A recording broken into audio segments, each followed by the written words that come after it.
Welcome, ladies and gentlemen. This is episode 48 of The Harsh Review. You are joined by two beautiful men. My name is Sean, and with me is my brother Ryan.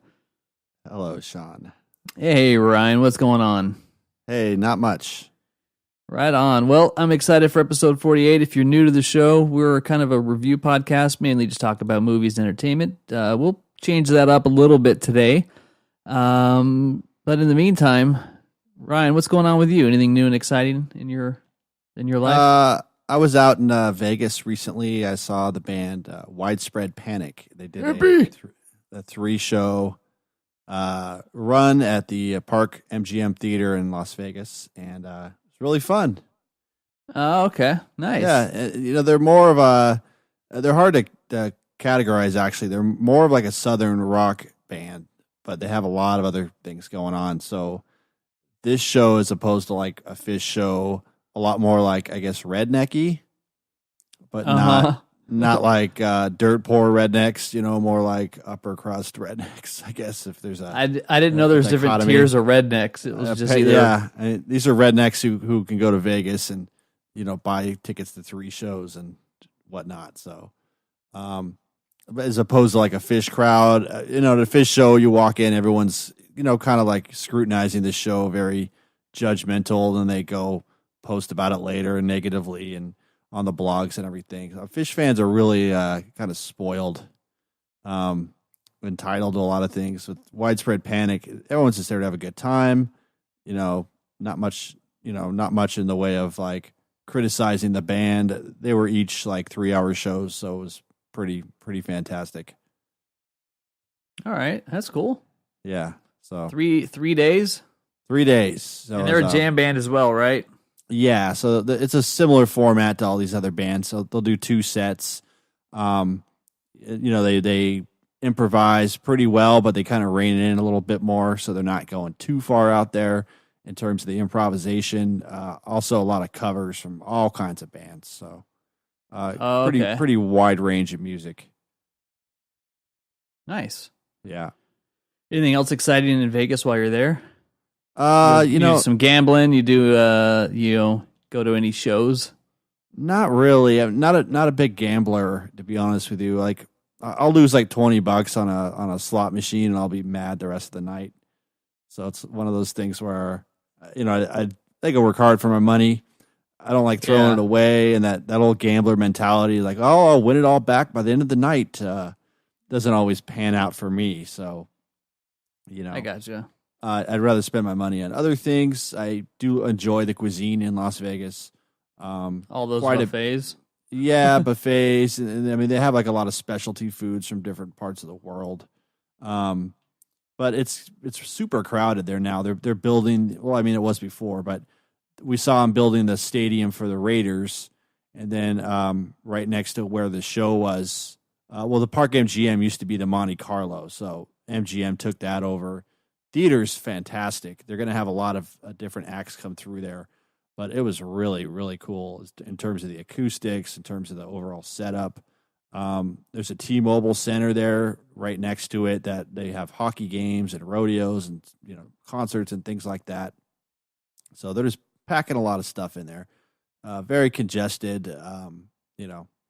What you'd expect from a main city in terms of tourism, but there's always something going on there. Nice. Well, that sounds fun. Yeah, had a good time. Then I had to get back to the real world. Yeah. How it goes. It's all right, boy. Yeah, it's all right, boy.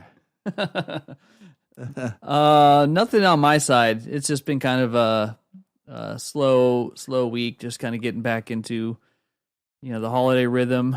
The holidays are everywhere. Christmas is everywhere now that Halloween is done. Yeah. Yeah, I mean, I had like the stupid, unfortunate events that kind of happened where, so I come home on Halloween and wife's all ready to go because we have like lots of trick-or-treaters in the area because it's like one of those complexes that, everybody does safe trick-or-treating now where you get like the guardian escort and it's like the lights are still out and everyone's afraid of touchers and stuff. And it's kind of sad because it wasn't like that when we were growing up. No, we just had to worry about like getting an apple with a razor blade stuck through it or something. Yeah, right. But that never really happened.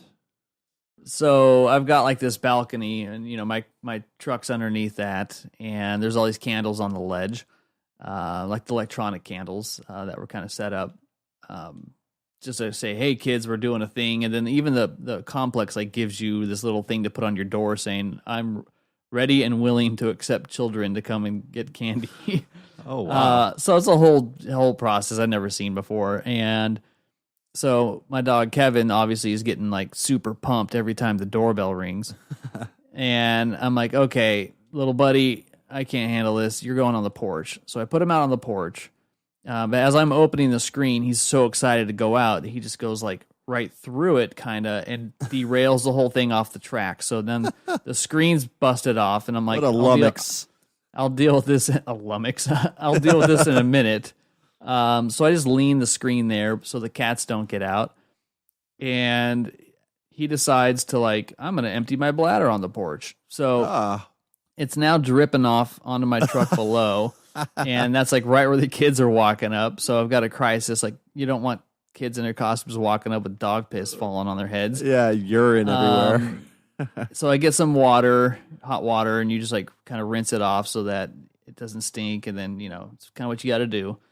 But in the process of doing that, the fat cat that I have decided, I want to go on the porch and pushes past the screen and knocks the screen to where it falls, hits the railing with all the candles and knocks all the candles off below. And everyone like sees this little flaming candle light show. All the kids are like, whoa, it's all loud, comes crashing down onto my truck below. And I'm like, oh wow, these damn animals, I swear. Sounds like they run the show over there. No, it's just too much excitement. You know what I mean? Yeah. Were they? Are you one of those guys that like dresses their animals up in costumes? Kevin was Batman a few years, but he clearly doesn't like it. Where he's like just rubbing on all the walls and everything. Like, take this thing off of me. But yeah, not really. I like just animals straight up as animals. When they don't have a collar, they look like they're naked. So it's kind of funny. Yeah. Yeah, no costumes here. Yeah, I don't do that either. Todd would just like destroy it and like try to get it off him.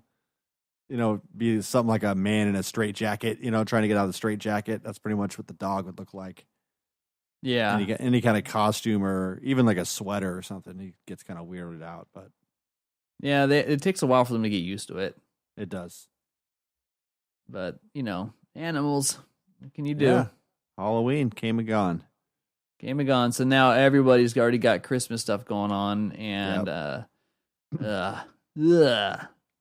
yuck. Couldn't even give us any kind of bumper. It's just it's out of control. It makes you wonder a lot of these stores, like they have all that stuff just ready to go. They do. It's out like the next day. It's like move out the Halloween stuff, bring in the Christmas stuff. Yeah, that's true. Right off the bat. Great for marketing and so forth, I guess. But I do most of my Christmas shopping online, gifts and so forth. Not really one to go out and brave those crowds anymore. Yeah, that makes sense. Who does though? I mean, it's so much easier with online. People still do. I mean, I'll go with someone else, and it's just nuts. And people. You expect them to be a little more compassionate because of the holidays, but people are still their mean, spiteful selves at some parts of town when we go out, cutting you off in traffic and yelling at each other. I've seen it. Well, I'm at a point in life to where like the money you would save on like a Black Friday, I would rather just pay to not have to go. Yeah, I judge that in like per hours I'm sleeping in that day. Yeah. That I'm saving sleep hours and headache time. The amount of jobs I've worked where I had to go in on Black Friday, I'm glad those days are gone. Seriously. Well, let's get into it. We've got a couple things here for today. I got a bunch of different news stories we can kind of crank through at whatever pace we want to. What about you? Anything on your? I really only have one story. I mean, I was looking through a bunch of other things, and nothing's really grabbing me too much this week. I'm sure you found some other things, but it's just a lot of the same old rehashed items. I didn't want to keep making this podcast too repetitive in terms of what we cover. One thing that did catch my eye is Ridley Scott. He's always up to something. Currently, he's pushing forward with a Gladiator 2 sequel. Or just I was reading about that. Yeah, so it was an Oscar winning. It was great. I loved it. Came out 18 years ago. Wow, that's date show right there. So he wants to direct it. He does want to direct it? He does, yes. So he wants to direct it. The script's already done. A guy named Peter Craig, who he co-wrote The Hunger Games, and he also wrote Maverick, Top Gun, which we talked about recently. Yeah. So no spoilers here. The movie's been out 18 years, but we all know that Russell Crowe will not be back as Maximus. He's dead. Spoilers. Yeah, Oscar-winning role right there, but instead it's going to focus on Lucius, the son of Lucilla, who was played by Connie Nielsen in the film. So there's no word yet on a release date, no real casting news. We just know that it's moving forward. Huh. Right. So original film grossed over $460 million worldwide, won five Academy Awards, including Best Picture. Ridley was nominated for Best Director, but he did not win. Yeah, that's unfortunate. But yeah, I don't know if it was necessarily, best directing quality. It was a great movie, and it was really epic at that time. Yeah. That's kind of all I really remember at the time. I enjoyed the movie. I actually recently just bought it. Haven't watched it again yet. It was like $10 or something like that. Uh-huh. And I always kind of forget, like, oh yeah, Joaquin, he was in that. Yeah, and he was pretty twisted in that movie. He was. Had some mother issues. Yeah, totally. Yeah. All right. That's all I got. I mean, that's all you got? Yeah, I've been pretty busy this week. When you're out of town, you get back. It's like you're out of town for a couple days. You got to catch up for a couple days. Yeah, you got to spend time with Todd. Yeah, and then something else came along, and we'll be talking a lot about that later. So yes, we will. All right, so I have a let's see, 1, 2, 3, 4, 5, 6, 7, 8. I got 8 different things here. So some of them I'm just going to breeze through it just because I want to keep this interesting and move it along. So What We Do in the Shadows, that movie we watched, that's on Amazon. We talked about that several weeks ago. Yeah. There's going to be a TV show and nice. Made off of that. It's not necessarily the same cast. There's a little bit of variety. There's a couple. It's on FX. There's a different kind of cast, but it kind of has the same spirit and everything like that. So anyway, something to look forward to if you enjoyed that movie, which I thought was pretty funny. So What We Do in the Shadows is getting its own TV show. Look out for more on that coming up on FX. The Simpsons are finally figuring out how they're going to eliminate Apu. And they believe that they found the perfect solve to the problem.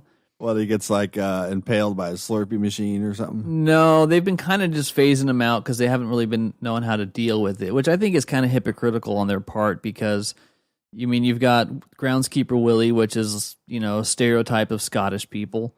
Yeah. The whole show is built off of stereotypes. There's several more that are within that. But when does it become satirical and when does it become stereotypical? Because with satire and you're kind of mocking culture, you have to kind of use those stereotypes because that's what people identify with. But right? But isn't there a point where it just becomes more stereotypical than commentary, perhaps? Yeah, I understand they're getting that. I haven't watched The Simpsons in a long time, so I can't even comment if it's still any good. Right. But I think that when you see shows like Family Guy or South Park that handle the edginess and they move along and they don't really care, I think it'd be better for The Simpsons just to pick a lane. I don't know why they're caving into this. I understand from if people are offended by it, but when you have teams like the Redskins and Chicago or Cleveland Indians and all these other things out there, it's just another one of those in the whole pot of just American culture, so to speak. So anyway, they crowdsourced a bunch of different scripts to try to find out some way how they're going to drop the character, and they don't want to make a big deal out of it. They just want to avoid the controversy and kind of move on. And he hasn't really appeared much at all, other than like a non-talking stand-in character at times. And there's a documentary, I guess, called "The Problem with Apu." That I haven't seen it, so there might be some elements I'm not really taking into consideration here. But there's some quotes on there that the Adi Shankar is like the producer of it, and he kind of says that if you're a show about cultural commentary and you're too afraid to comment on the culture, especially when it's a component of the culture you had a hand in creating, then you're a show about cowardice.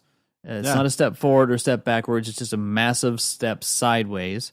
And after reading all these wonderful scripts, I feel like sidestepping the issue doesn't solve it, when the whole purpose of art, I would argue, is to bring us together.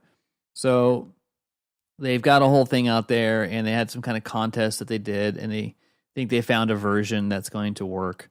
So I don't really quite know how they're going to do it yet, but that's something to kind of look forward to, is how they decide to move forward.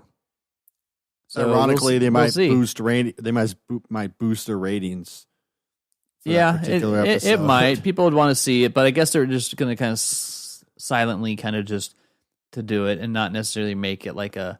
And this episode's the one where we send off Apu, Right. So we'll see. You think it's like the show starts to end and dwindle down, like they'll just start axing off their characters? That'd be kind of funny, right? Like, I don't know. This week, Skinner gets it. Yeah, I know.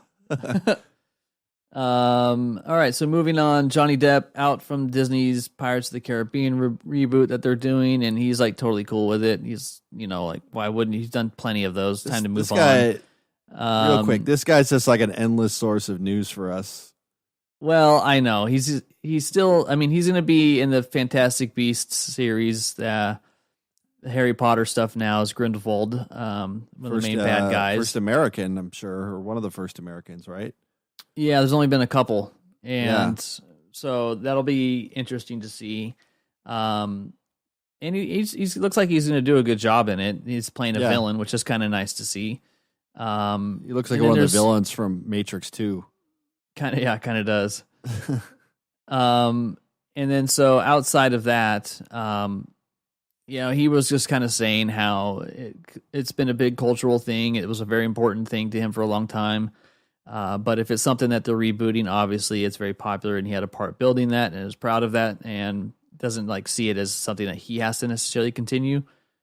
I think it's a good franchise from the point of view is that there's a lot of great content that they can take advantage of there. But I really felt like that whole franchise as a whole just kind of dipped quite a bit. It kind of dipped a little bit. Yeah, yeah. And so after the first one, they never really had the same kind of charm. It felt less piratey the longer and longer it went on, and just the last one that I saw was just a joke. So, yeah, I don't know. It felt like a comic book. They just kind of really changed the whole tone of it. Yeah. So maybe they can make it a little bit more piratey and less cheeseball.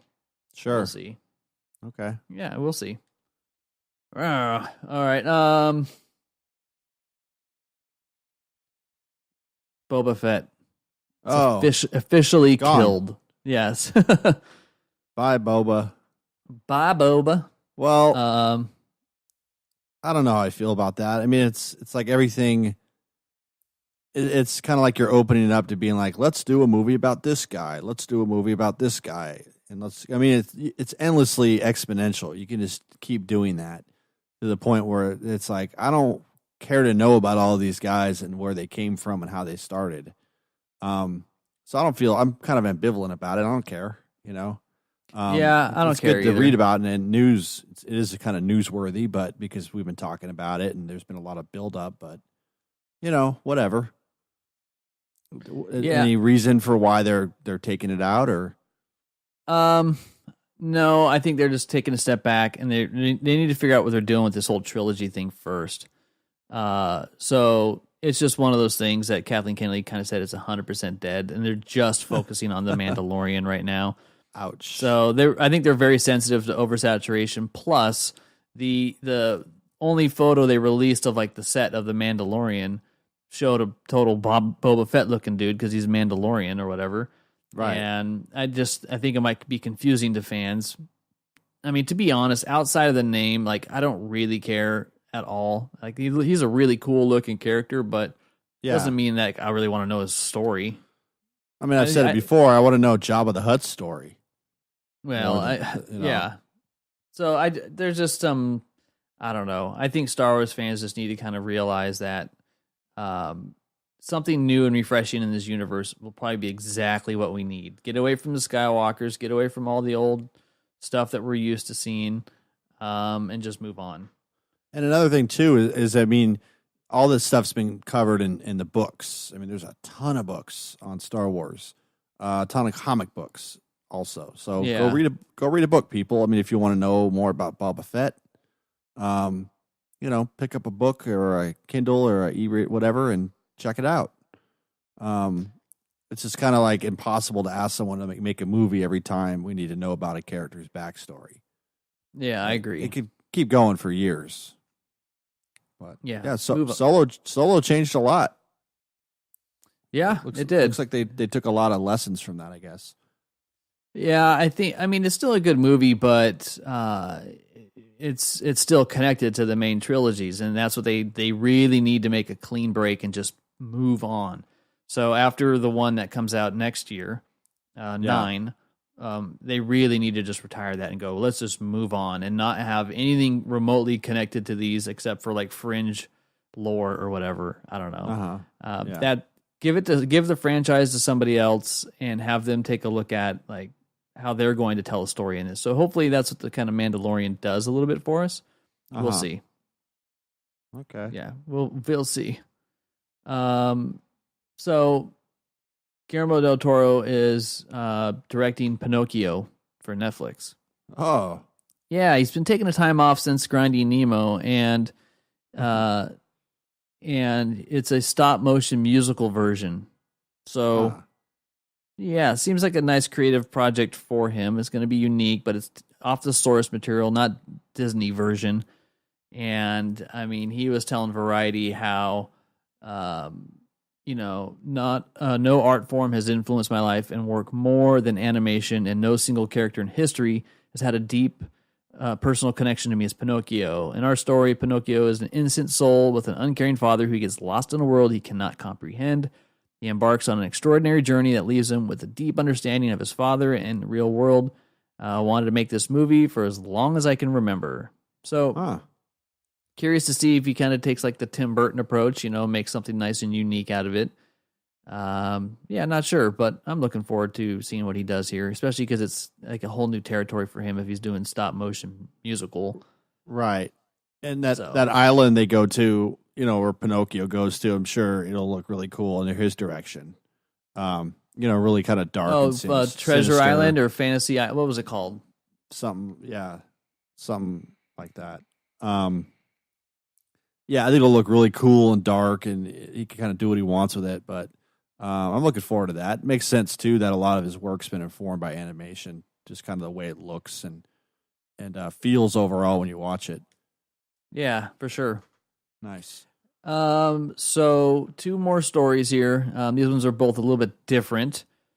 First of all, this was something I was reading on NPR, and I wanted to mention it here today just because when you watch a lot of movies, especially sci-fi movies, and you see technology and things start to become reality in the future, right? That's one of the cool things that the arts can do is kind of inspire people to,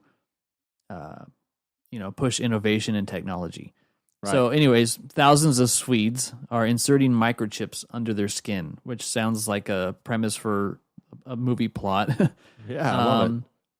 And it's something to where, I mean, Sweden's a very rich in technological advancement, and so thousands and thousands of people are putting these microchips, which go into your hands. It's kind of like those little chips that you put on pets, but the chips are designed to speed up people's daily routines and make their lives more convenient, such as accessing their homes, offices, and gyms. But basically, it's like a e-reader for your hand. You just swipe your hand, and there you have it. Wow. And they also store like emergency contact details, social media profiles, e-tickets for events, access to rail journeys within Sweden. So they're very safe. They're protected from hacking. And it just kind of gets nudged like in your hand behind like where your thumb is at. Yeah. And so right now there's over 4,000 that have adopted it by a company called Biohacks International, which also sounds like a bad company for, another movie plot here. And they've been working on this project with these identity tokens and stuff like that. And now people are adopting the technology. So you just go to the train, you can just show up, you put your hand in the thing. There's no devices. It's just one more step towards us becoming like androids or something. But I thought it was kind of interesting just because it's something that you may, there's always been like, I know in like Minority Report, it was your eyes and things would scan your eyes and go, hey, hello, give you access to different things or personalized advertisements and stuff. And so Skynet is next. It's happening.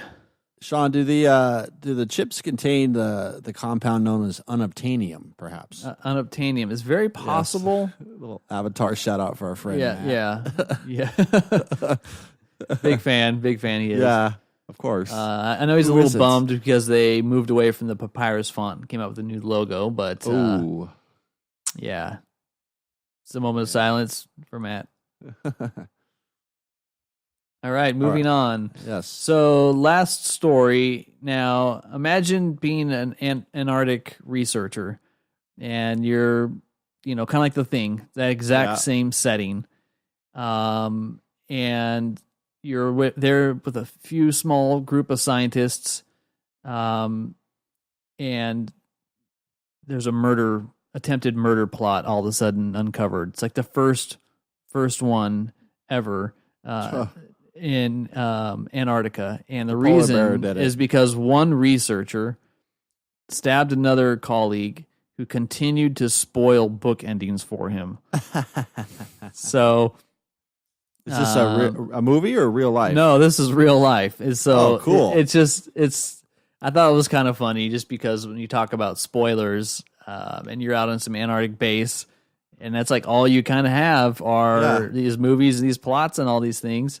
Stop ruining the ending of Harry Potter 2. Yeah. So a guy's heart was injured, and the other guy voluntarily surrendered. It's like who else would have done it? He was housed up in a scary church, eventually flown back to Russia. So some Russian dudes here. But they're both avid readers, and they would read to pass the time, but one guy just kept spoiling shit, and the other guy eventually had enough. So the disagreement that they had escalated rather quickly, and there you have it. So I thought it was just kind of interesting if you would ever take a spoiler that far. I'd like to see their Goodreads accounts, like check their reading list. See, that book's been out for 100 years. If you don't read it by now, you should have known. They're Goodreads. Yeah, how you track books, Yeah, no, I know. Yeah. But that's a funny story. Yep. So spoilers. When spoilers go too far. You son of a bitch. In a world. Yeah, in a world. One man spoils everything. Okay. Well, that's where I'm at. Good job with the news, Sean. Yeah, thanks, Ryan. All right. Moving on. Speaking move on. Of books, I got that's a nice little segue there. Picked up a couple books recently. I'm really into like music books and books about bands and music criticism and things like that. So came across two books that have been recently released. Just real quick, little review on both. These would be great Christmas gifts, since we're talking about Christmas as well, for the music lover or whatever in your home. Or family. So the first book is this year is 50 years of Led Zeppelin, right? So this is the 50th year anniversary. So the first book I want to talk about real quick is it's called Led Zeppelin by Led Zeppelin. It's a pretty big book of about 400 pages, and it's all pictures. So it's all photographs. And before you go, like, well, why would someone want to look at a photographs of a bunch of dudes. Zeppelin was a very like visual band, and that was kind of like their appeal. It was also part of their mystique. So this book, like the photographs, are just gorgeous to look at because they show different like concert footage. It shows a lot of stuff about like what's in the albums because they had some kind of like iconic album covers and images and things like that. So definitely a cool book to pick up if for your classic rock fan, your Zeppelin fan, absolutely. Nice like coffee table sized book. So Led Zeppelin by Led Zeppelin. It's very cool just to kind of turn through and look at and check it out. Nice. I'll have to see it next time I visit. Right. Second book I have it's called Beastie Boys Book, and it's written by the two surviving members of the Beastie Boys. One of my favorite bands, like going way back, just in terms of, I remember in the '80s when they first came out, they were kind of just like these, party guys, white rappers from New York. I remember a kid in school actually like wore a Beastie Boys shirt, and I think he got the crap beat out of him for wearing this shirt. So like it definitely like kind of grew up with listening to these guys, and then they took a turn. They were shown to like play their own instruments on their albums and stuff. So this book is very cool. Tons of pictures tracing back their history. It's written by, like I said, Ad Rock and Mike D. So it's kind of written not like your traditional biography. It has more like essays by those two guys and then like other people kind of chiming in. There's playlists. There's a comic book in here. There's like recipes. There's just like, commentary on all the songs from all the albums. It's very cool just to either read straight through or just kind of open to a page and look at. So these guys were, to me, if you want to tie it into like movies and things, they had some of like the coolest videos ever. Like I don't know, like Sabotage. You remember that one, right, Sean? I do, yeah. Yeah, just a cool, like, Spike Jonze directed it. Just took like that medium that's pretty much we're not really seeing any kind of groundbreaking videos come out anymore, but just kind of took that medium and, combined it with music and made it outstanding. So just two books, I wanted to talk about. Really cool. Check them out. All right. That's my book review for the week. Well, there you go. Yeah. Book review, right. Yes. All right, books. All right. Books. What have you been watching, man? There's been a lot of things I've wanted to catch up on, but one thing I saw that popped up because I heard a recent interview with him on Howard Stern was Adam Sandler. Okay. And so to me, his movies like haven't really stood the test of time in terms of like the latter ones. The first couple did, but I remember, and you probably remember too, that he had a stand-up album in the 90s. Yes. I had a few of his albums actually. Yeah, so it's like that first one was like kind of like the go-to, like our parents, like the comedy album for them was like Cheech and Chong. I think for people in the 90s, it was that Adam Sandler record. Well, they're all gonna laugh at you, right? I mean, it was just like funny skits and then like songs and things like that. Very silly. I always thought like of that group, he was one of the funniest on Saturday Night Live. In terms of some of his characters that you see later in his movies, just kind of like very silly, brainless, but still hilarious. So he has a comedy special out. It's on Netflix, and it just recently dropped, and it's called 100% Fresh. And I checked it out, and I thought it was pretty funny. It's different in terms of like it's not like a straight up. First of all, I didn't know he was doing like stand up comedy, so it's not like your typical stand up and just tell jokes. The way it's cut in a few different places, so it kind of jumps around a lot. He does work in songs because he's known for that. I enjoyed it though. I thought like the bits were pretty funny. Sometimes it dragged just a little bit, but overall I thought it was hilarious. I think he's still pretty funny. I don't know about all of his current movies, but I thought the special was worth it to check out if you like Adam Sandler. Or if you just like, silly kind of brainless humor in general. Yeah, it's probably one of the first comedy specials that's kind of made for people with ADD, where Totally, yeah. everything is 15, 20-second bits all just spliced together nonstop. Which is different because it's not like a long form comedy show. It seems like you could see that it jumps between several venues, from large venues to more intimate venues, and you're really talking 15-second joke next location, 20-second joke next Right. location, and 60% of it is probably like little songs and stuff that he has. Right. Yeah, it was pretty refreshing, compared to most comedy shows. And if he's somebody that you've enjoyed it all, it's definitely worth checking out. Uh-huh. He had some pretty funny songs in there. Yeah.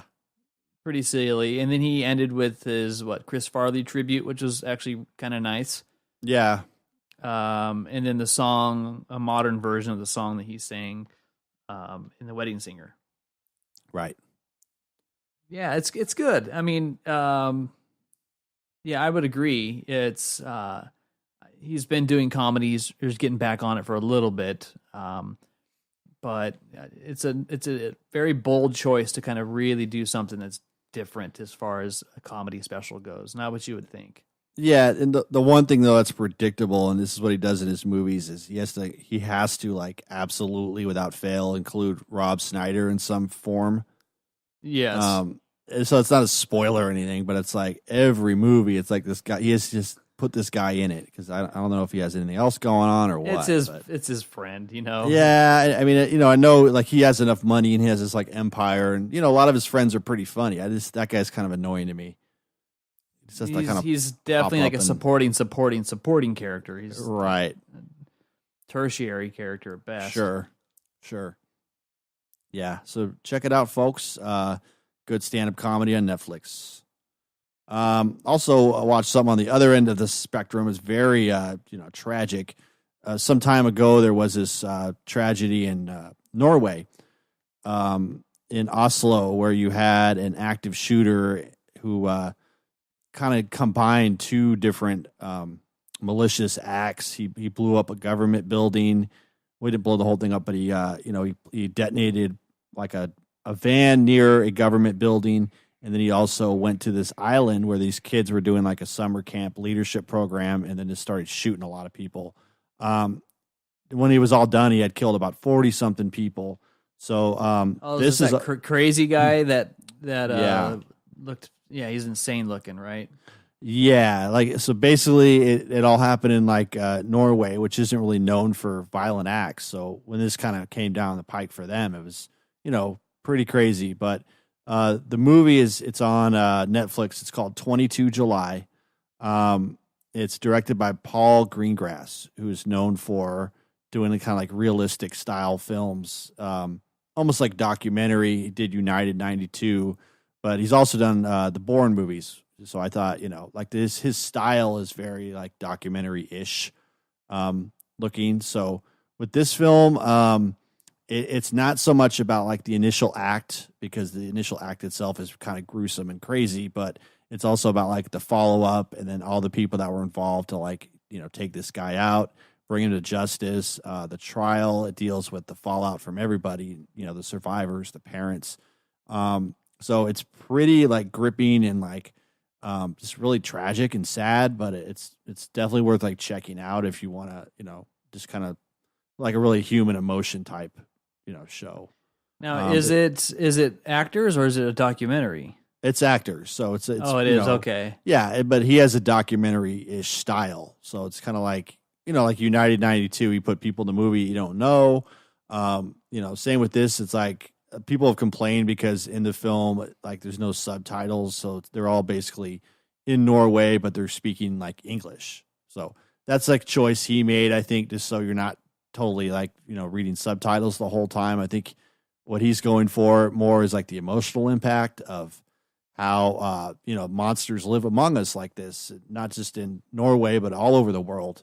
And sometimes like the biggest terrorist threats can happen right at home with your own citizen or citizens. So in this case, the guy's like an extremist.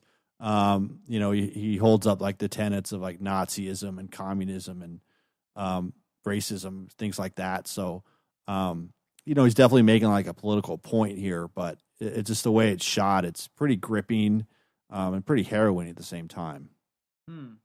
Yeah. Well, I'll have to check that out. 22nd July? Yes. So that's like, that's the date of this when it occurred, and it's, now kind of nationally observed in Norway for obvious reasons. So yeah, obviously. Huh. Yeah. I haven't seen it on there. I gotta look at that. Yeah. Yeah, I it's hard to kind of watch just because of the subject matter, but yeah, of course. I think people should watch it just to kind of, it does have a little commentary on current events in America, and not overtly so, but you can definitely draw parallels to things, especially since we've had a lot of these random acts of terror and shooting in our own country. Yeah, no kidding. Yep. All right. So, last thing I've been checking out is it's through YouTube TV, but it's you'll find it on AMC, called Eli Roth's History of Horror, and this was, I think, released like a little bit before the Halloween season, so it's an ongoing series. I assume it's already like 4 or 5 episodes in, so I think it's really cool. I'm not like we talked about with our last episode. It's not like I'm not the biggest horror fan, but what this show does is it breaks down, like specific subgenres in the horror genre and kind of examines them in a little more detail. So, for example, like the first episode deals with zombies. So you get everybody, from in there, from like Stephen King's son, who's a writer. I don't even know this. Max Brooks, who's the son of Mel Brooks. He wrote World War Z. You have like Rob Zombie. You have a lot of the actors that dealt with a lot of these films, just kind of giving commentary and then showing clips. And so with the zombie episode, it talks about how like the zombie movies were like started in kind of like the 60s, with Night of the Living Dead, and how those kind of movies were commentary on the times. And then it just kind of gradually skipped forward, throughout the years, and it talks a lot about actually, like 28 Days Later, which you said was one of your favorite modern horror classics, right? Yep. Yeah, so it talked about that movie and how it's kind of a modern commentary on like, disease and anger issues and just random outbursts of violence. So really cool how it kind of ties these things into like, no, they're not just like modern, mindless like slasher films and being violent for no reason or overtly so. It's just that sometimes it's a way to get a point across from the director, or just how they manifest their feelings about a subject, no matter how kind of twisted those are. They're all about 45 minutes. So there's zombies, there's slashers, 2 parts for that one. So, in slashers, you deal a lot with like Jason, deal a lot with Michael Myers, but I think it's really cool. I'm gonna keep watching it because it holds your attention. The interview and the people they pick to kind of talk are really cool. So I like it. Definitely check it out. Whether you like horror films, it's just kind of a good thing to watch if you're into movies in general, just to see kind of the cultural impact that films can have overall. Hello? I'm here. I'm listening. Oh, okay. Yeah. So that's it. Nice. Yeah. So it sounds like something, an old curmudgeon like me who's not a big horror story guy might even get into. Yeah. There's some cool stuff in there. They're on AMC, so they're able to show some of the more gruesome clips. So there's some pretty gross out stuff, to be honest with you, but it's definitely interesting. And how a lot of these like kind of films are shot on very low budgets. So at the time, like Night of the Living Dead and Dawn of the Dead, films like that, they were all shot on extremely low budgets. So they were kind of like indie films breaking ground for other directors. We already talked about Evil Dead and what that did with the Coen brothers. So sure, it's very very cool, very fascinating. Nice. Yeah, I've seen it advertised. I just haven't. I saw it on YouTube TV. I just haven't watched it yet. Yeah. Yeah, I'll check it out. Yeah. Yeah. So though that's kind of what I've been watching. I did I did start Daredevil, but I'm not really into it too much yet. In terms of how many episodes, to want to talk about it too much. Maybe till next time. So I can. Yeah, we'll talk a little bit more about that. I started that as well. I think I'm 4 episodes in season 3. Okay. See, maybe 5. Right. Somewhere right around the middle. It's been pretty good so far. A lot different than the first 2 seasons. Yeah.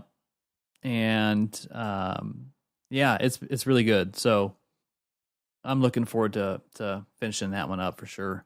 Nice. Episode 4, there's some really impressive filmmaking in that one. Another really long cut. This whole prison sequence is really cool. So curious to see what you think about that when we talk about it more. I just really like D'Onofrio. I think he's fantastic. Like as an act, like he just gets so into these roles that he plays, and you don't really see him in a lot of stuff. But the stuff when he's good, he's really good. Well, yeah, Kingpin's an interesting character because he's like this emotionally disturbed, but he's also very smart, and so I think he does a good job channeling like the torn villain. Yeah, his voice and just the way he portrays him. It's you're very empathetic in some ways, but other times it's like, don't trust this guy. He was a manipulator. Right. Mm-hmm. Yeah. Like you don't really quite understand how powerful he is, but then the more and more this season goes on, the more and more you get it. Yeah. Wilson Fisk. Yeah, great character. Oh, for sure.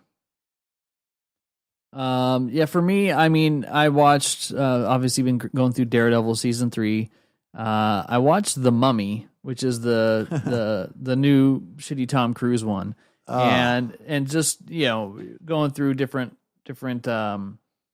Halloween themed shows over the last few weeks, and this was supposed to be, I believe, Universal's first take at rebooting all of their classic monster movies. So you've got Mummy, Frankenstein, werewolves, Dracula, all those kind of characters were supposed to be like this huge new reboot from like the 30s classics and stuff. So this was the first one, and the movie totally bombed, and it totally sucks. When it starts off with Tom Cruise out in the desert, and he's got the full on Arabic themed outfit and everything, and he's kind of like this stupid treasure hunter relic kind of guy. Wannabe Indiana Jones, kind of, but it's a little bit more like he's like the greed element is there. Like he plays a kind of a dumb character, which is weird for Tom Cruise. To see him play somebody that's not, I don't know if I would say heroic, but the character is kind of an idiot, and that's, I think, kind of the point.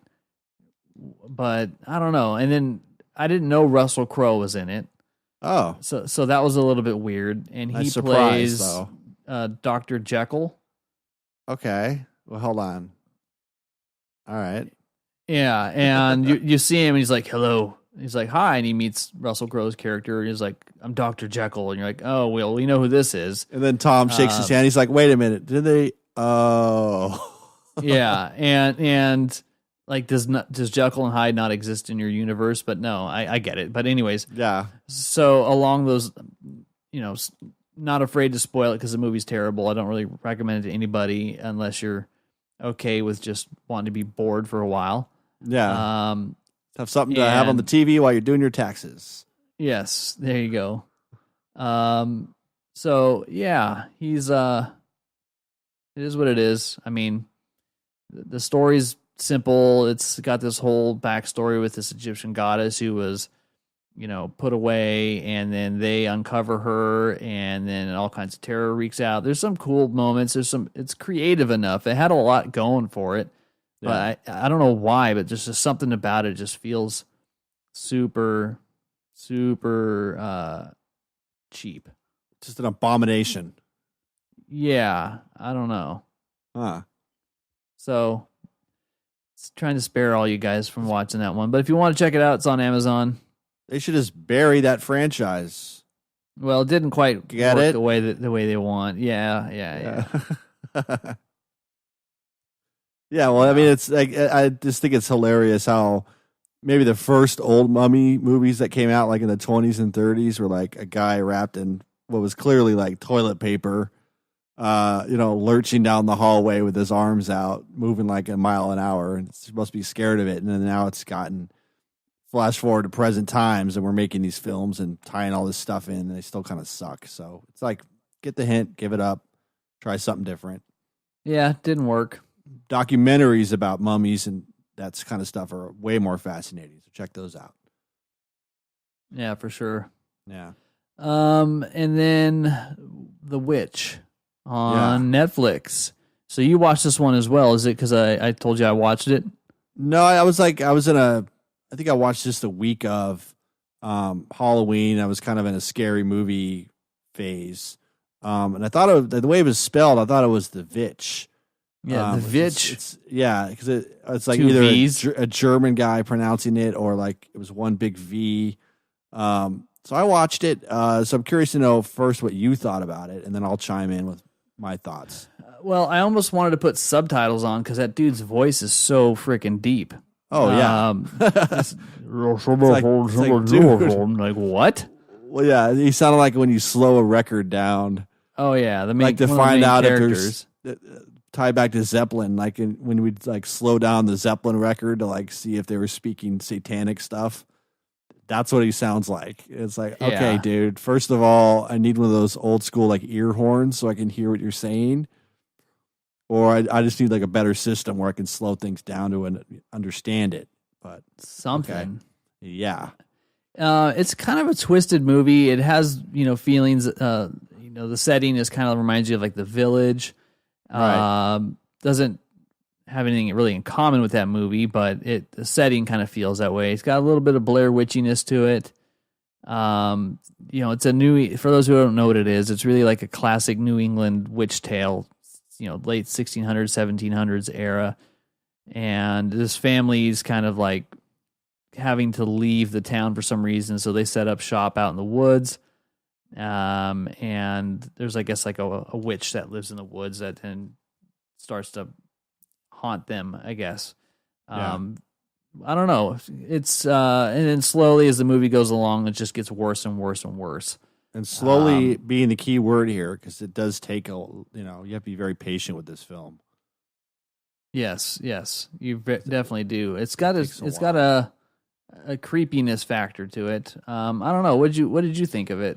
I thought the same. I mean, I was expecting some big payoff, and I didn't really get it. And I don't know why I expect those things to happen, but I thought it was good. It was kind of like, to me, I'd look for like I mentioned earlier with these kind of movies, I look for the subtext and like what it's trying to say. So to me, it was more about, I mean, you have the witch and all that, and that's fine, but it was more about like paranoia brought on by religious fanaticism, perhaps. Sure. So that's kind of like and that was true to the time. So I think there was a postscript in the movie that said a lot of the stuff that was going on was like taken from real journals and things like that. If you look back into history, if you're a history buff, like read up on that stuff, because it's really interesting how, like with these guys, with the Puritans and the Pilgrims, how a lot of what they ended up doing was brought on by like religious fanaticism and just like stone cold paranoia. That's more or less what the witch trials were about. Just kind of being caught up in like, differences. You had differences in people, and you had like new cultures being introduced that they didn't really understand. So you justify that by saying they're a witch or they're practicing black magic. So this movie to me was way more about that. It was well acted. Like I said, it was kind of slow, but it's cool to see like these period pieces that are done pretty well. And it's a fascinating time in history. Like you really don't know a lot about it. So it is interesting to see it where it's just focusing on this family and how they're dealing with these crazy events that are happening. Oh, for sure. It's I don't know, the violence that's in it's pretty gruesome, and it's definitely got a good creepiness factor to it. Oh, yeah. The guy who made it really hasn't done a whole lot. He's kind of like a costume designer. Very small cast. So if you like kind of those type of creepy movies, definitely watch it. It'll keep your interest.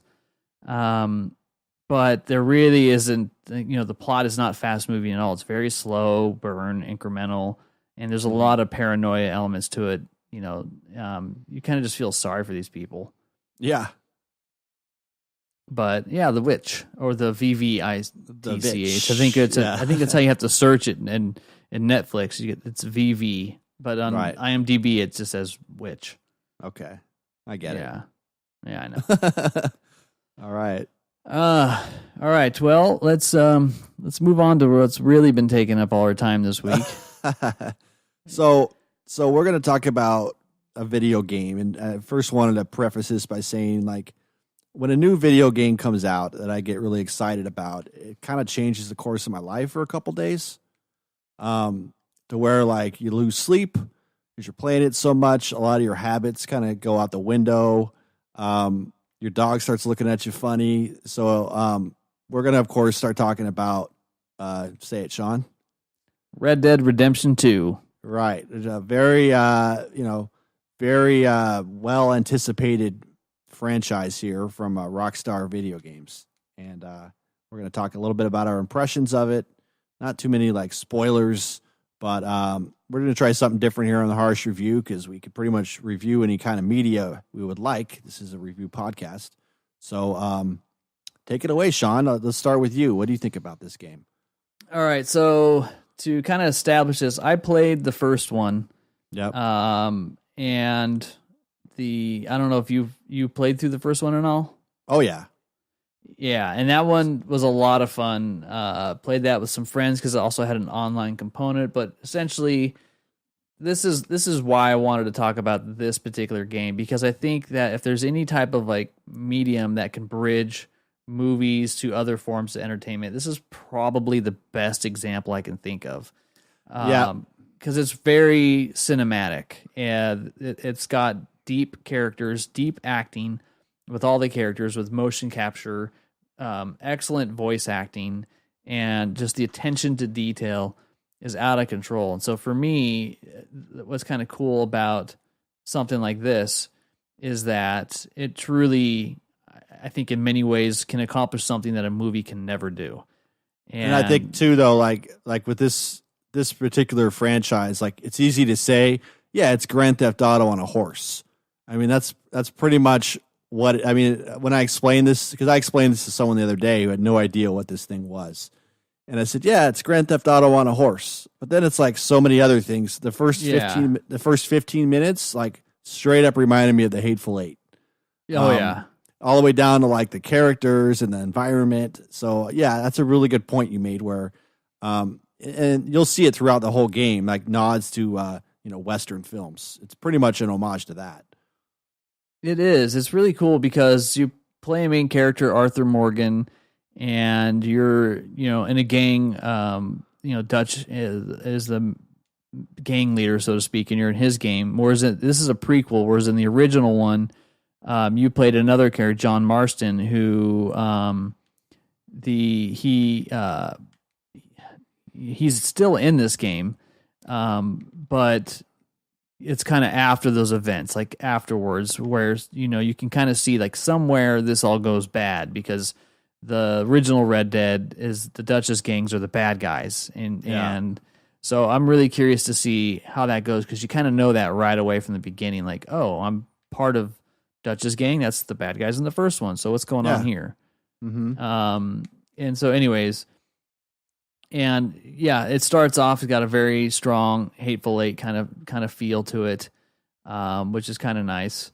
And you kind of start learning your character. You're going through all these different scenarios. You can kind of choose the plot point and how the story unfolds. You can choose to play as a good character or a bad character. So it's kind of nice because it changes the order of events that things happen. There's a lot of video game-esque elements to it, but it really doesn't feel like you're playing a video game. And I think that's what I really like about this franchise is it captures the story development, and what you get. Like, so for example, you're going to spend, $15 on a movie ticket, maybe $10, $15 on snacks. So really quickly, you're looking at, let's just say $30 for an average movie for one person, $25-$30, and you're going to get 2 hours of entertainment.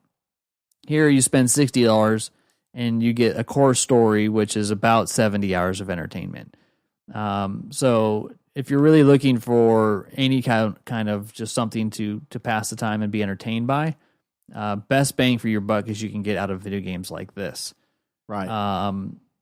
And that's what's, I think, makes it really kind of special, is that you kind of get to dictate how that game goes and what the pace is.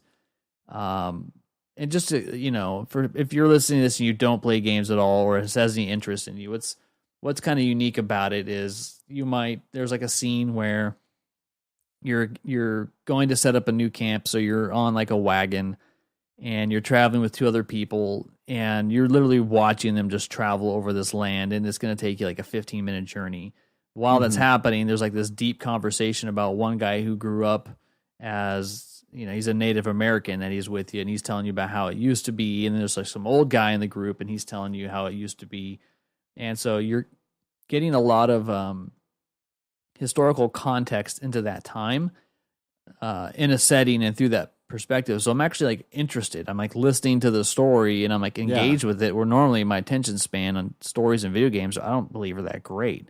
You'll just have music. Like some games I'll have music on in the background. With this one, I'm like, no, I want to hear everything because the sound editing is outstanding. Oh, yeah. Yeah, and the dialogue's good. There's a lot of funny stuff in here, too, so it hits a lot of areas. It's got really good humor, which is kind of weird because there's a lot of serious things going on. It's very emotionally heavy in a lot of ways. Yeah. But then it's got like that Rockstar developer humor, which Grand Theft Auto's kind of like all humor, tongue in cheek, and where this one's a little bit more serious. Yeah. So you see some of those elements kind of come through, but yeah, I mean, how far into it are you? What percentage do you think you are through the story? And checking, I'm like 12% maybe. Okay, I'm about 22%, maybe somewhere around there. Yeah, so I mean, I'll give you a little background on like what I'm doing. So like when I play games, like I don't play that much, but remember a game called GoldenEye? I do, yeah. Like you get a little, like you, based on your performance in that game, you get a little award at the end. One of the awards was most frantic, like the guy like running around the whole time. That's me half the time. So you're just a hot mess. Sometimes I'm just so what happened to me in this game is like, I started playing it pretty straight up, and it's really easy to start playing. Like there's no like heavy learning curve. You get a map, you can mark, it'll show you exactly where you need to go. It's very intuitive. So certain points of the game, it'll remind you, hey, jump up and hit this button if you want to climb up on this. So it's not like you have to sit there with a little like cheat sheet and, figure out what buttons it is. So it's very easy to start, picking up and playing. You could play like straight through with the stories that are set up, which are really cool, or you can just kind of do your own thing in a lot of ways. So you could sit down, for example, and play a poker game. You can work for the sheriff's office and bring in bounties. You could go out in the woods and hunt for game and like trade in their pelts and things like that. But with me, sometimes I get like a little too out of control. I got like itchy trigger finger. Like sometimes I hit the wrong button and the gun comes out and shoots somebody. And that's what happened to me. So I was like, driving along, and then like I was supposed to like say hello to the dude, and I accidentally pulled my gun out and shot him. Oh, great. Yeah. So I'm like, okay, that's not good. So I'm like, yeah, this might work because there's no one around. But then a witness saw it, so I had to go hunt down the witness and kill the witness because I don't want to get my level up too high. It sounds like pretty gruesome stuff, but this is kind of how the game works. So, I mean, I was like wanted after a while. I pulled off this mission where I don't know what happened, but it was pretty much like a gore fest shootout. And then I had a $250 price on my head as a bounty that I could not pay just because I didn't have the money. In this game, that's like very realistic in terms of like the money, because some games it's a lot of money. Yeah, but it's like, like you get something and you only sell it for like 10 cents. And it's like, all right, but it's like, that's kind of how it was back then. So it's not like with some games, it's like, you sell like a loaf of bread for like $20 or something. It's fairly reasonable in this game. So, back to my thing, I couldn't pay the bounty. So I went to this I went into this area where I was wanted, which is shown by red on the map. I had to complete this mission. I'm like, I'll sneak in, sneak out, no problem. Had my horse with me. It's a war horse. It was all tricked out. Before I knew it, I had all these guys chasing me.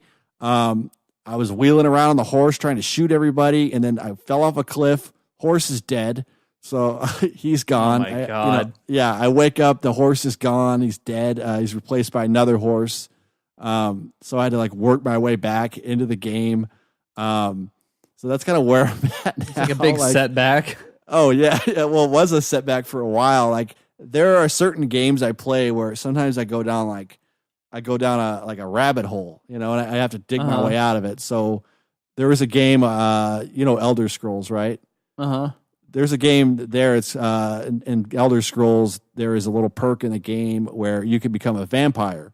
So it's like, okay, cool. Like maybe I can play this game as a vampire. Within like 20 minutes, I'm like, this is the biggest mistake I ever made, because it's like, once you become a vampire in that game, you're like sneaking around only at night. You have to sneak into people's houses to suck their blood. And then if you want to undo the vampire curse, it took me like 2 weeks just to go around and gather all the ingredients to brew some potion to get rid of the vampirism. So, sometimes I get sucked into these video game rabbit holes. I got to dig my way out. I think I'm okay now. Like in Red Dead, I got back on my feet pretty quickly. I'm getting there. So it's a fun game because you can just pick it up and play it. You could play it for hours. You could play it for 30 minutes. With me, it's like I have to be kind of disciplined to where it's like, all right, if I have nothing to do for the next 2 hours, I can play this game. If I have stuff going on, I'm going to have to wait, and then you kind of treat yourself when you're done. Yeah. It's like one of those things. You could easily get into it just because of visually it's amazing. Like it takes up a lot of space on your hard drive, but it's so worth it. It's really cool. I mean, yeah, I don't even know where to begin. So yeah, for me, I've kind of been chipping away at the story, but then I found myself out like hunting for 2 hours. Yeah. And while I'm going out there, you're stalking animals, you're getting out your binoculars, you're staring at them, learning information, and going, well, how do I kill this thing so that its pelt isn't all thrashed and I can get more money for it? Yeah. And it's pretty realistic to where I'm like hunting some deer and I botched my shot with a bow and arrow. So it's still alive and it's like stumbling and crying and screaming. Oh yeah, this huge blood trail. Then it's laying on the ground like screaming and crying, and it's like bleeding. Yeah, it's bleeding out. And it's just making all this noise, and I have to go up and finish the thing. Slash his throat. Yeah, and then it's totally violent. Yeah, it is. Yeah. Then there's the other one where this town drunk that hangs out in this saloon in Valentine has this sick coonskin hat. Oh, dude. And so I go and antagonize the guy, and he starts fighting me, and then I just like beat him down, and the hat clearly falls off his head the second like I punch him in the mouth. So eventually, after I knock the guy out, I pick up his hat, and it's like, sweet, now it's mine. Yep, and it's an awesome hat because I went and did the same thing after you told me about that. Yeah, so I was like, that's go the kind of game ass, you'll get it. That's the kind of game this is. Like you see something you want it, you can get it, but you got to work for it. Yeah, I mean, what else is there? Like, I've had a lot of situations turn bad. You're running down the main strip in town, and everyone's yelling at you, "Slow down!" And then some lady walks in front of the horse, and I can just take her out, and then it's like, boom, wanted for murder, and you're like, oh crap. I went right into a tree the other day. I was just driving down the road, and then I started picking up speed, and I slammed right into a tree, dude. Threw me up like 10 feet. Horse is dead. Oh my god! How many horses have you been killing? I don't know, man. It's just in this game, they just like die. It's like, all right, you can revive. You can revive it. It's like $10 potion, man. That's a lot of money. Yeah, because the thing is with this one is like you're spending time with your horse and you're slowly upgrading it and bonding with it. So you got to brush it, you got to feed it, you got to tap in the button and be like, it's all right, boy. You're all right. You got to bring him up. Good boy. Yeah. And so you spend all this time investing in your horse and caring for it, and then just to ride off a cliff and have it die. It's like, well, there goes all that progress. That broke my heart, man. You messed up. Well, I did, but I learned from it. But I mean, there's parts of this game. So like, the world is so big that I read something online. Like people are like, well, how big is this universe? You have to ride your horse at top speed for 16 minutes. You can get from one end to the other. Wow. Isn't that crazy? Like top speed on the horse for a total of 16 minutes. That's kind of an estimate of how big it is. I mean, there's parts of it that are still kind of expanding and opening up, but it's funny because it's brilliant because it's so dynamic, like you said. Like you could say the wrong thing to somebody and then you get in a fist fight. You can totally determine how your character is by the way if you don't bathe for a couple days, like people are going to start making comments. If you don't shave and Right. stay clean, you got to Right. take care of your person. Yeah. You can gain weight or lose weight if you're not healthy. Yeah. There's a lot of those kind of elements to that. So it's very dynamic to the point to where you could, I killed somebody on the boardwalk and he kind of shot him in the neck. Jeez. And the guy's holding his neck and like the blood's shooting out of his neck. That's great. And then he like falls down. I just like watch him bleed out. Oh and my so God. so there's Psychopath. blood all over there's blood all over the boards. the boardwalk, and it's there for days. You know what I Oh, mean? Like man. you walk by it a couple days later and like, yep, that's where I killed him, and it's You still didn't get there. like in trouble for that, or No, I did. yeah, I've had to pay my bounty, go to the postmaster and like clear my name. yeah. But that's the Mostly funny part. with me, I'm like always running away. It's like, oh shit! Yeah, like they I gotta ran face the noise. over, like you said, I was on a horse, and I run over some stupid lady, and then it's like, oh, murder, and it's like, then this thing comes up on your screen, and then you got to evade the law, which is what I'm doing Yeah. like a lot of The the time. law. Yeah, but it's still kind of fun. Yeah, and what's really cinematic about it is like when you let's say you're gonna ride across the land and you set your marker to go somewhere specific. You then if you're on the trail, you hold down the big black pad that switches it to like cinematic mode, and so the black Yeah. bars come in, and then you can just set your controller down. You don't have to hold it anymore and just watch you ride your horse across the land. Yeah, Which is really cool because it's really immerses you that like, yeah, I'm going to have to sit here and watch my guy ride the horse for the next 15 minutes to go get to the fishing hole I want to go to. yeah, And so you start learning a lot of things. Like I went up into the woods and I encountered this like white stallion that was all like elusive. And so I'm like crouching, slowly walking towards the stallion and like calming it down. Like I'm having to like, there's like a little meter that like says like the horse is freaked out by you. the horse I'm going, whisperer. It's okay, girl. And I'm keep walking closer. I'm like, here. it's all right. You're all right. And then Right. you eventually it'll let you get close enough to it. And then you jump on its back and then you got to break it. What happened to you? Like if I would have done that, I would have like tamed it, jumped on its back, and then rode it off a cliff like on accident. Yeah, and then it's gone forever. There goes the Yeah. legendary horse. But I eventually Bye. tamed her, and now it's my main horse, and she's like super Sweet. fast, and Yeah. I'm like zipping around. She can turn, she can do all kinds of stuff, and then everybody comments on it like, "Whoa, where'd you get that horse?" Yeah. But then a lot of people want to steal it.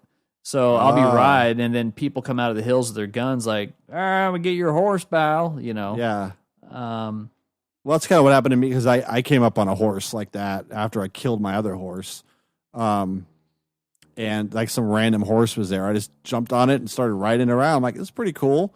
As you ride the horse more, you kind of increase your skills. yeah, Like you said, Yeah. you increase your bonding time with the horse. You could give your horse a name. You could trick it out. Like my horse has like dreadlocks and a different color. So, I mean, you could do quite a lot with your physical features too, not just the horse, So after I was wanted, I went to a barber and I went down to a shaved head and like a goatee. And then I was like trying to like sneak back into the place, like thinking I wouldn't get spotted, but unfortunately I did. So it's the disguise didn't work. Oh, geez. Yeah.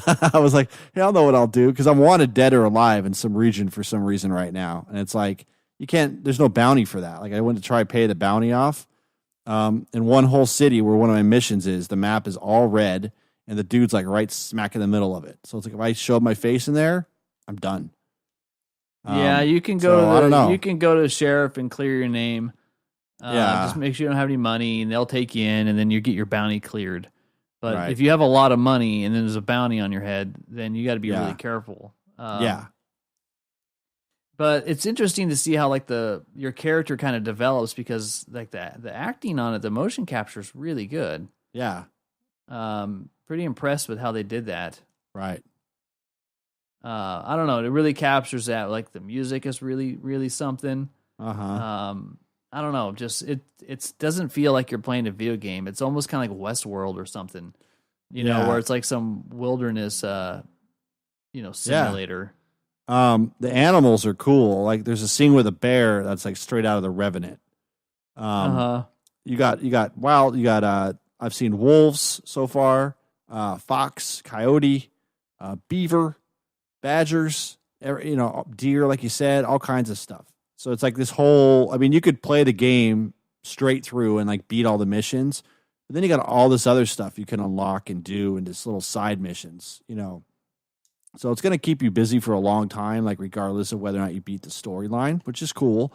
But it's supposedly they're going to be coming out with more expansion packs and other things for it. So you could tell why it takes a company like this so long to develop this game because they're looking at every facet of it, every possibility and angle, and just using that as like their main, video game instead of other companies that release a whole bunch.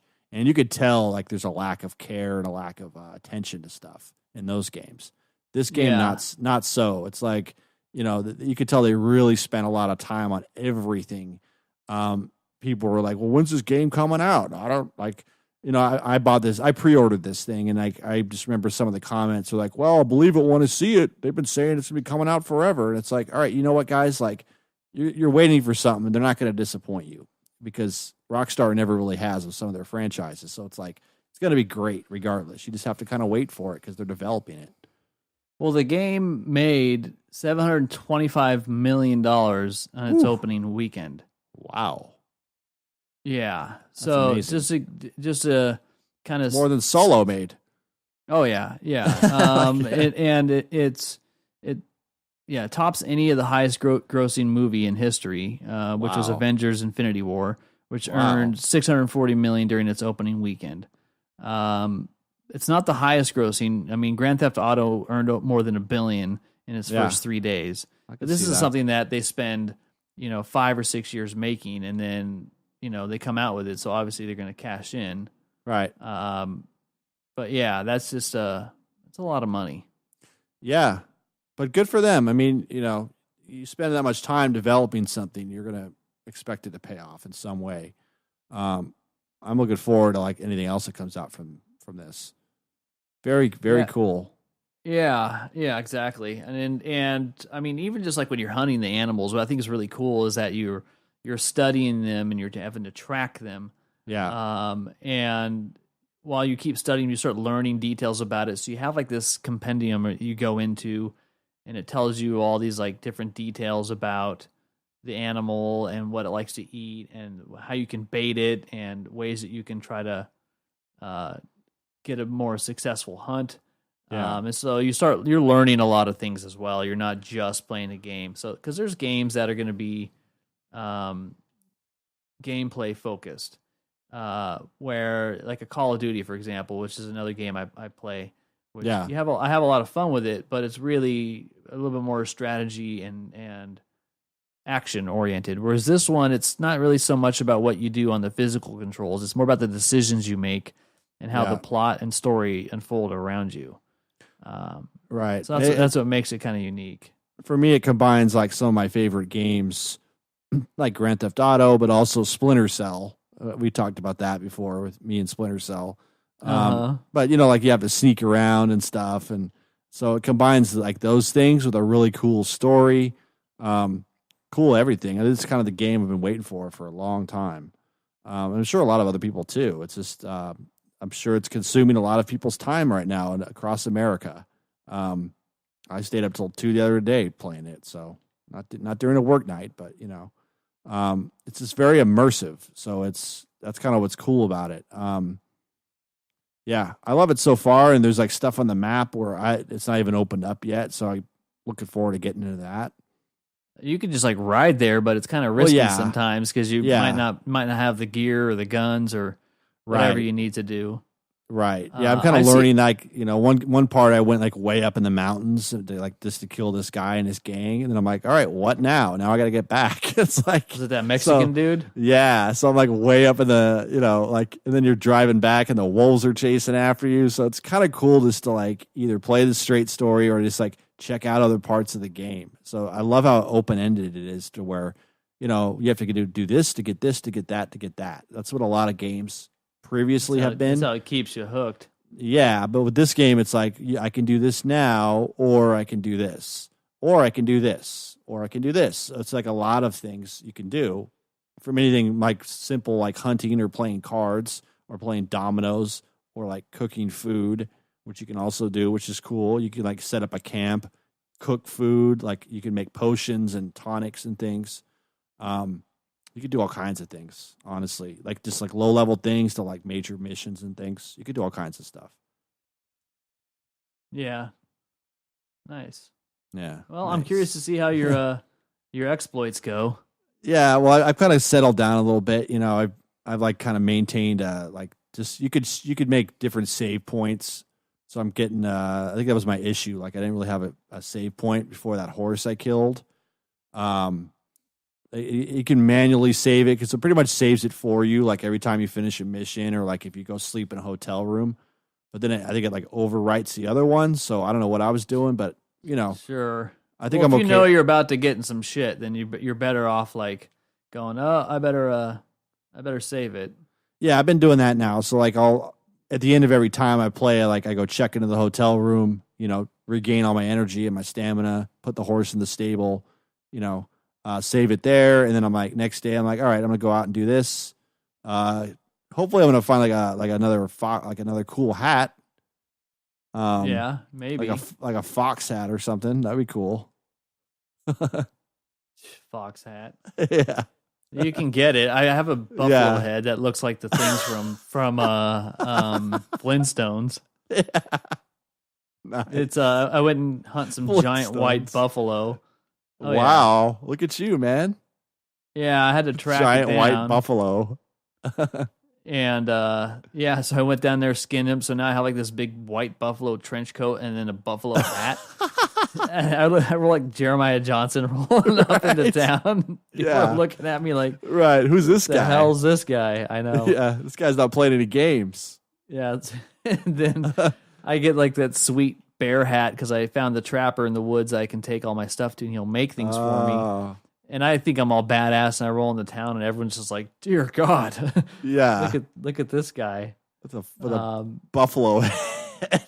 Yeah, it didn't have the impact I thought it would. Just come off with some crazy person. Oh yeah, I look like I'm insane. Yeah, well, me too. I have that stupid like. It's not like a traditional coonskin cap, or it's just like the little cap with the tail in the back. No, it's the like, head's on the crown piece. It's dude. like the head. The thing is like a beaver hat. It's huge. Like the head is the main thing. So when you do a shot of the guy, it's like it's the first thing you see. It's hilarious. It's like in all the cutscenes and stuff. It's all like serious. I'm like wearing my little skin hat. Well, I'll wear that thing ever since I had it. I'll wear it all the time. Like when it's hot out, I'll wear it with like a short sleeve shirt. It's like ridiculous. They're like, hey, you know what I went through to get this hat? Yeah, come on, people. My hat.